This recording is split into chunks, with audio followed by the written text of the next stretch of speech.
کے کرنے کے نتیجے میں انسان کفر کے اعلیٰ مرتبے میں داخل نہیں ہوتا، اس طرح یہ ہے کہ آدمی جو ایمان کے چھوٹے مرتبے ہیں یا عمل کے ترک کی وجہ سے آدمی ایمان سے نہیں نکلتا۔ معنی یہ جیسے کفر میں مراتب ہیں، اس طرح ایمان میں مراتب ہیں، تو فرق مراتب ہو سکتا ہے۔ باقی یہ ہے کہ آدمی دائرہ ایمان سے نکل جائے، جیسے معتزلہ سمجھتے ہیں کہ اگر ترک عمل کیا تو پھر آدمی جو وہ منزلے میں چلا گیا، یا یہ ہے کہ آدمی جو ہے جیسے خوارج کہتے ہیں کہ وہ کافر بن گیا۔ تو ایسی کوئی بات نہیں کہ ایمان کفر کے درمیان میں یعنی ایمان سے آدمی نکلے تو درمیان میں کوئی منزلہ ہو، یا یہ کہ ایمان سے نکلے تو کفر میں چلا جائے، اس طرح نہیں۔ ایمان کامل ہے، کفر کامل ہے، درمیان میں درجات ہیں، اس پر ایمان بھی صادق ہے، کفر بھی صادق ہے۔ یعنی یوں ہیں تو ایمان کامل، کفر کامل، اور درمیان کے جو درجات ہیں اس پر ایمان بھی سچا آئے گا، کفر بھی سچا آئے گا۔ ایمان بئیں طور کے بنفس ایمان موجود ہے، کفر بئیں طور کے کفر کا کام ہے۔ تو جس طرح آپ نے سنا ایمان میں درجات، ایمان میں مراتب، پھر آپ نے سنا کہ کفر میں درجات، کفر میں مراتب، چنانچہ کفرن دون کفرن میں نے آپ کو بتایا کہ دون کی دو تعویلیں، یعنی دون بمانا ادنا کے، یعنی کفرن ادنا کفرن، یا دون بمانا غیر کے معنی کفر ایسا جو دوسرے کفر کا غیر ہے، کہ دوسرا کفر اعلیٰ درجے کا ہے اور یہ اس کا غیر ہے، معنی اعلیٰ درجے کا نہیں ہے۔ تو مزید بات کو واضح کرنے کے لیے امام ذرا آگے بات کو لے جاتے ہیں اور بڑھاتے ہیں، کہتے ہیں جس طرح آپ نے سن لیا کہ کفر میں مراتب ہیں، اس طرح ظلم میں بھی مراتب ہیں، کہ ایک ظلم کا اعلیٰ درجہ ہے جو وہ کفر ہی ہے بس، اور اس کے علاوہ جو نیچے ہیں وہ امور ظلم ہیں، وہ ظلم کے مراتب ہیں، تو ان پر ظلم بھی سچا آئے گا، ایمان بھی سچا آئے گا، کیونکہ وہ ظلم کے درجات ہیں، نیچے کے مراتب ہیں، اور ان کے کرنے کی وجہ سے آدمی ظلم اعلیٰ میں داخل نہیں، جس طرح نفس ایمان سے خارج نہیں تو ظلم اعلیٰ میں داخل نہیں۔ تو معلومات کے درمیان کے جو معاصی ہیں، ان معاصی کے ارتکاب کی وجہ سے آدمی کافر نہیں بنتا، مخلد فی النار نہیں بنتا۔ تو تردید معتزلہ کی بھی ہو گئی، خوارج کی بھی ہو گئی، ساتھ میں یہ بھی پتہ چلا کہ معاصی کے ارتکاب کی وجہ سے معصیت سے نقصان ہوتا ہے، معصیت سے نقصان ہوتا ہے، تب تو اللہ کے نبی ناراض ہوئے۔ ابو ذر تو ایسا بندہ ہے کہ تیرے اندر جاہلیت ہے، ناراض ہوئے، تو معلومہ کہ معصیت نقصان دیتی ہے۔ تو اس میں جو ہے جو یہ کہتے تھے کہ جی معصیت نقصان نہیں دیتی مرجئہ اور طاعت فائدہ نہیں دیتی، تو یہ بات بھی غلط ہے۔ اب ظلم کے مراتب بیان فرما رہے ہیں، باب ظلم دون ظلم، اس میں وہی تعویل چلے گی کہ یا دون بمانا ادنا کے، پھر معنی یہ ہوگی کہ ایک ظلم ایسا ہے کہ دوسرے ظلم سے ادنا ہے اور دوسرا ظلم اعلیٰ ہے، یا دون بمانا غیر کے، کہ ایک ظلم ایسا ہے کہ دوسرے ظلم کا غیر ہے، یعنی ظلموں میں باہمی مغایرت ہے، غیریت ہے، اور غیریت بئی طور ہوگی کہ ایک ظلم بالکل اعلیٰ درجے کا ہے اور دوسرا ایسا ہے کہ وہ اس کا غیر ہے اور ان کا آپس میں مغایرت ہے۔ مغایرت اس طریقے سے ہوگی کہ جو اعلیٰ درجے کا ظلم ہے وہ کفر میں داخل ہے، اور جو کم درجے کا ظلم ہے وہ کفر میں داخل نہیں، وہ ایمان میں ہے۔ اچھا، ظلم دون ظلم کے ظلم میں بھی مراتب ہیں۔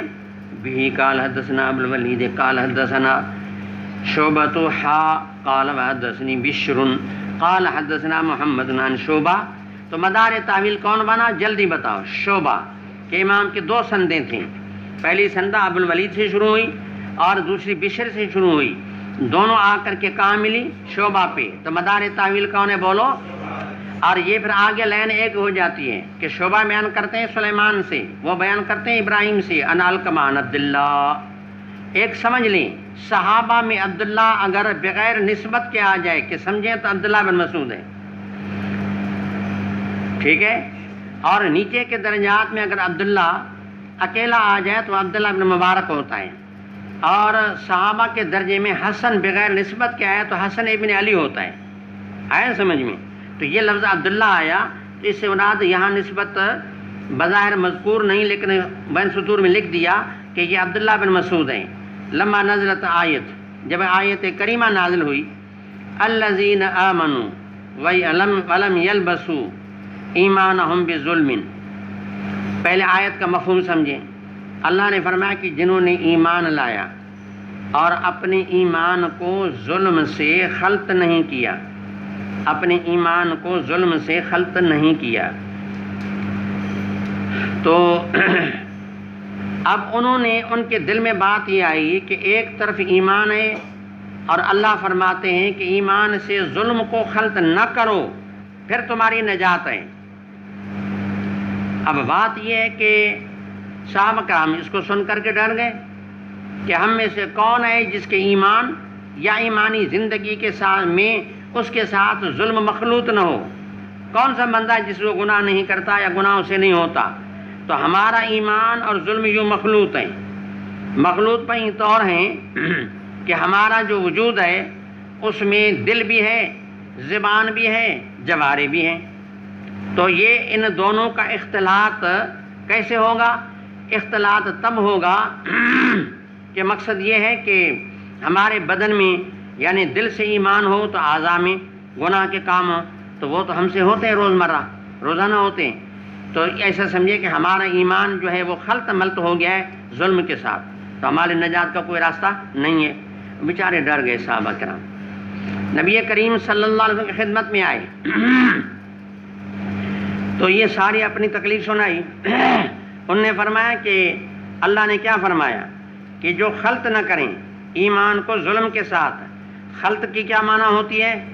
خلط کی معنی یہ ہوتی ہے کہ ظرف ایک ہو اور ایک ظرف میں دو چیزیں آپس میں جمع ہو جائیں، تو ظرف ایمان کا دل ہے۔ اب خلط اگر کسی چیز کا ہوگا تو دل میں ہوگا نا، معنی مقصد یہ ہے کہ اگر ایمان سے کفر اندر یعنی اسی دل میں ایک طرف سے ایمان آیا، دوسری جانب سے یعنی ظلم بھی آ گیا، تو جو ایمان سے دل میں جمع ہوگا اور اس سے اختلاط جس کا ہوگا وہ ظلم کا اعلیٰ درجہ ہے، وہ کفر ہے۔ کفر جو ہے وہ ایمان سے خلط ہو سکتا ہے، بخلاف دیگر جو اعمال ہیں، مظالم ہیں، معاصی ہیں، وہ جمع نہیں ہو سکیں گے، کیونکہ ایمان کا ظرف جو ہے وہ دل ہے اور معاصی کا ظرف جوارے ہیں۔ گناہ اگر ہوں گے تو اعضاء سے ہوں گے، ایمان اگر ہوگا تو دل میں ہوگا، تو ان کا ظرف اپنا ہے، ان کا ظرف اپنا ہے، تو ان کے آپس میں جمع ہونے کا امکان ہی نہیں ہے۔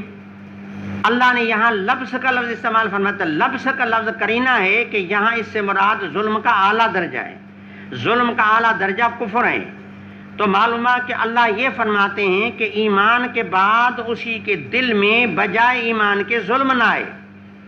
اگر ظلم اس سے خلط ہوگا تو یہ چیز خطرے والی ہے، اور آگے آیت میں جو وعید آیا ہے اس وعید کا تعلق جو ہے وہ اسی سے ہے کہ معنی ظلم سے مراد بڑا ظلم کریں، اور بڑا ظلم کیا ہے؟